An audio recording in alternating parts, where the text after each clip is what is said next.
नवंबर 2025 ये महीना Indian stock market के लिए इतना खास क्यों होने जा रहा है? देखिए, इस महीने ना कई बड़ी चीजें एक साथ हो रही हैं। चलिए जरा साथ मिलकर डिकोड करते हैं कि मार्केट में आखिर पक क्या रहा है और हम जैसे इन्वेस्टर्स के लिए इसका मतलब क्या है। सच कहूं तो ये महीना किसी पहेली से कम नहीं है। अगर सही चाल चली तो इनाम भी बड़ा मिल सकता है, लेकिन एक गलत कदम और मामला गड़बड़ा सकता है। ऐसा इसलिए है क्योंकि मार्केट एक ऐसे मोड़ पर खड़ा है जहां से या तो वो एक नई उड़ान भर सकता है या फिर थोड़ा फिसल भी सकता है। तो सबसे बड़ा सवाल यही उठता है कि आखिर वो कौन सी ताकतें हैं जो पर्दे के पीछे से मार्केट की चाल को कंट्रोल कर रही हैं। चलिए इन्हीं ताकतों को जरा करीब से समझते हैं ताकि हम सब अपने लिए एक बेहतर फैसला ले सकें। आइए अब जरा बड़ी पिक्चर पर नजर डालते हैं और उन 3 मेन वजहों को समझते हैं जो इस महीने पूरे मार्केट के मूड को सेट करने वाली हैं। तो देखिए, 3 बड़े खिलाड़ी हैं इस पूरे खेल में। पहला, कंपनियों के तिमाही नतीजे यानी उनका रिपोर्ट कार्ड, जिससे उनकी असली हेल्थ का पता चलेगा। दूसरा, रिजर्व बैंक की मॉनेटरी पॉलिसी, मतलब ब्याज दरें किधर जाएंगी उसका इशारा मिलेगा। और तीसरा, जो शायद सबसे बड़ा गेम चेंजर हो सकता है, वो है इंडिया यूएस की ट्रेड डील। अब जरा इस नंबर पर गौर कीजिए, 6.8%। ये रिजर्व बैंक ऑफ इंडिया का हमारी जीडीपी ग्रोथ का नया अनुमान है। ये नंबर साफ साफ बताता है कि दुनिया भर की टेंशन के बावजूद इंडियन इकोनॉमी की नींव काफी मजबूत है और आगे बढ़ने को तैयार है, जो इन्वेस्टर्स का कॉन्फिडेंस बढ़ाता है। और ये रही वो खबर जिसका बाजार को बेसब्री से इंतजार है। अगर ये ट्रेड डील फाइनल हो जाती है तो सोचिए मार्केट में कैसी तेजी आ सकती है। महीनों से जो अटकलें चल रही हैं उन पर फुल स्टॉप लग जाएगा। इस डील का असर कितना बड़ा हो सकता है ये स्लाइड उसे एकदम सिंपल तरीके से समझा रही है। मतलब जहां पहले इंडियन कंपनियों को अपने माल पर अमेरिका में 50% तक टैक्स देना पड़ता था, अब वो सिर्फ 15 से 16% रह जाएगा। सीधा सीधा मुनाफे में उछाल। तो फायदा किसे किसे मिलेगा? सोचिए, ऑटोमोबाइल सेक्टर को गाड़ियां एक्सपोर्ट करने में आसानी होगी, फार्मा सेक्टर अपनी दवाइयां और आसानी से बेच पाएगा, और स्टील, एल्यूमिनियम जैसी कंपनियों के लिए तो एक बहुत बड़ा बाजार खुल जाएगा। इन सेक्टर्स पर खास नजर रखनी होगी।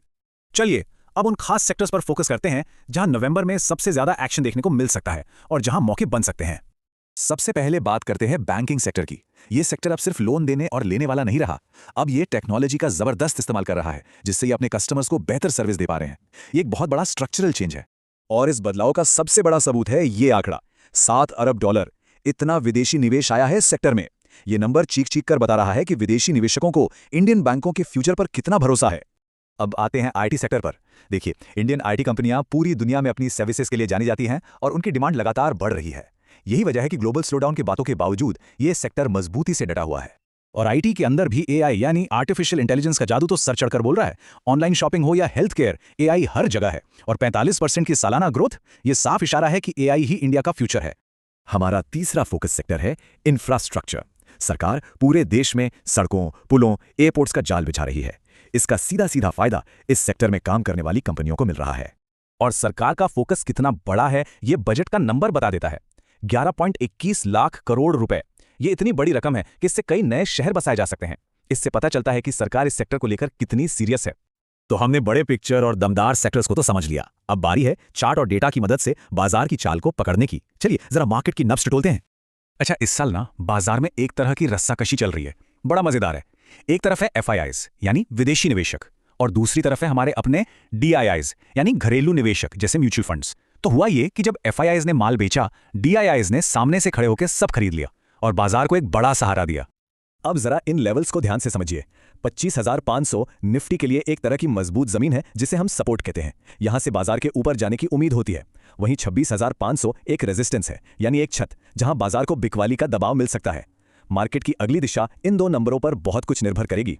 तो अब सबसे जरूरी सवाल, इन सब जानकारियों के आधार पर नवंबर में किया क्या जाए। चलिए अलग अलग रिस्क लेने वाले इन्वेस्टर्स के लिए कुछ स्ट्रैटेजी पर नजर डालते हैं। देखिए, जो लोग कम रिस्क लेना चाहते हैं वो बैंकिंग और आईटी जैसे बड़े और भरोसेमंद शेयरों पर फोकस कर सकते हैं। जो थोड़ा ज्यादा रिस्क ले सकते हैं वो इंफ्रास्ट्रक्चर के मिड कैप स्टॉक्स देख सकते हैं। और जो अग्रेसिव इन्वेस्टर्स हैं वो ऑटो और मेटल सेक्टर के छोटे शेयरों में मौके तलाश सकते हैं। लेकिन हाँ, हमेशा सिक्के का दूसरा पहलू भी देखना जरूरी है। अगर ट्रेड डील किसी वजह से अटक जाती है तो मार्केट में गिरावट आ सकती है। इसी तरह अगर कंपनियों के नतीजे खराब आए या एफआईआईज ने फिर से बेचना शुरू कर दिया तो ये भी मार्केट के लिए अच्छा नहीं होगा। तो आखिर में एक सवाल तो बनता है, क्या ये यूएस ट्रेड डील सच में एक गेम चेंजर साबित होगी या फिर ये बस एक हवा है? इसका जवाब तो खैर वक्त ही देगा, लेकिन एक बात पक्की है, नवंबर का महीना एक्शन से भरपूर होने वाला है।